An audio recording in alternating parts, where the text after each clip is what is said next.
அதுக்காக நியூஸ் தமிழ்ல செய்தி சேகரிக்கிறோம். எங்களெல்லாம் அடிச்சு சட்டையெல்லாம் அந்த தொண்டர்கள் கிழிச்சிருக்காங்க. நியூஸ் தமிழான்னு கேட்டு அடிக்கிறாங்க. என்ன அடிக்கிறாங்க?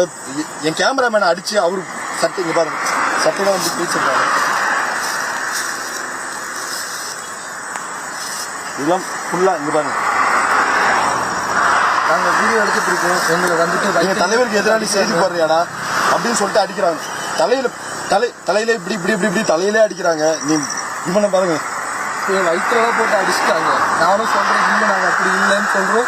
இல்ல நீங்க நியூஸ் தலையில போட்டு அடிச்சு சட்டை எந்த அளவுக்கு என்ன பண்றதுன்னு எங்களுக்கு தெரியல.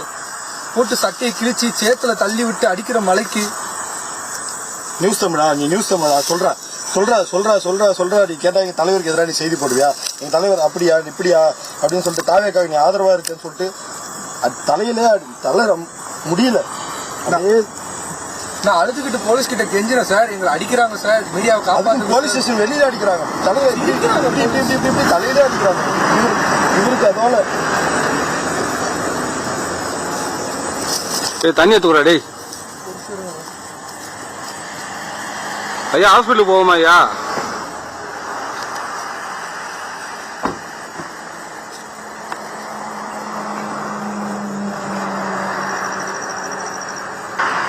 உயிருக்கு பயந்துக்கிட்டு 20 கிலோமீட்டர் தள்ளி வந்து வயிறுலாம் போட்டு அடிச்சிட்டாங்க. வயிறுலாம் வலிக்குது.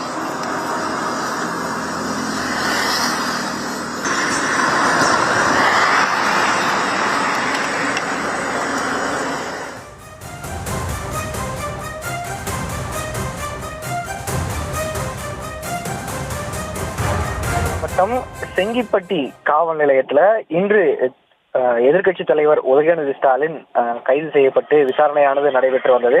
இந்த செய்தியை சேகரித்துக் கொண்டிருந்த போது பத்திரிகையாளர் மீது கடுமையான தாக்குதல்களானது நடத்தப்பட்டிருக்கின்றது. திமுக நிர்வாகிகள், அதாவது அந்த காவல் நிலையத்திற்கு வெளியே இருக்கக்கூடிய திமுக நிர்வாகிகள் பத்திரிகையாளர்களை கடுமையாக தாக்கி அவர்களை தரதரவென இழுத்து வெளியிலே தள்ளியிருக்கிறார்கள்.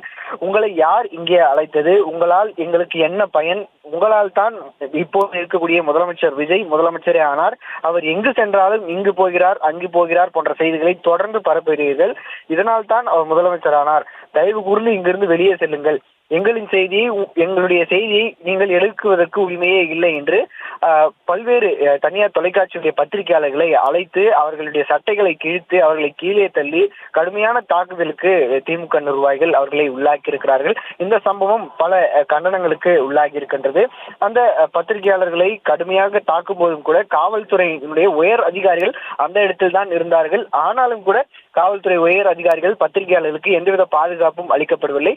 சற்று அந்த தடுப்புக்கு அந்த புறம் நாங்கள் நின்று கொண்டிருக்கிறோம், எங்களுக்கு பாதுகாப்பு அளிங்கள் என்று சொன்ன பிறகும் கூட அதெல்லாம் முடியாது, உங்களுக்கு இங்குதான் இடம், அவர்கள் அடித்தாலும் பரவாயில்லை, இங்கேயே நில்லுங்கள் என்று உயர் அதிகாரி முருகானந்தம் மற்றும் ஐயப்பன் ஆகிய 2 உயர் அதிகாரிகள் அங்கேதான் இருந்தார்கள்.